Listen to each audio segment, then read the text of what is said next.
पकड़ लिया जहाज को। पायलट, क्या हुआ? पता नहीं प्रधानमंत्री, जहाज क्यों रुका है? मुझे समझ नहीं आ रही ये जहाज क्यों रुक गया है। जहाज क्यों रुका है? क्या तुमने पेट्रोल चेक किया था?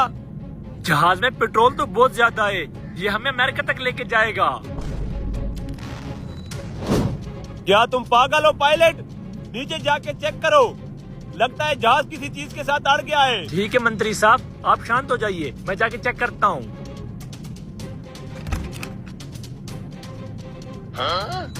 ओ भाई, इधर उधर क्या देख रहा है? जहाज मैंने पकड़ा हुआ है। अरे तुमने क्यों जहाज पकड़ा हुआ है? छोड़ दो जहाज को। मैं ऐसे जहाज को नहीं छोड़ूंगा, मुझे 1 लाख रुपया चाहिए। पूरे जहाज का किराया 80,000 रूपए, और तुम्हें कहाँ से 1 लाख रुपए दूं? चलो वही 80,000 रुपया दे दे। किराए वाले पैसे तो मैं एयरपोर्ट पे रख के आ गया हूँ, क्योंकि आगे रास्ता खतरनाक है। फिर ऐसा कर, जो अंदर सवारियां बैठी हैं, उनसे चंदा इकट्ठा करके मुझे पैसे पूरे कर दे। ओ भाई साहब, ये सवारियों वाला जहाज नहीं है, ये नरेंद्र मोदी का स्पेशल जहाज है। मोदी साहब, जहाज हाईजेक हो गया हैं? नरेंद्र मोदी का मैं बहुत बड़ा फैन हूँ। नरेंद्र मोदी को बाहर बुलाओ, मैं जहाज फ्री में छोड़ दूंगा। अच्छा मैं बुलाता हूँ। ओए स्वीपर।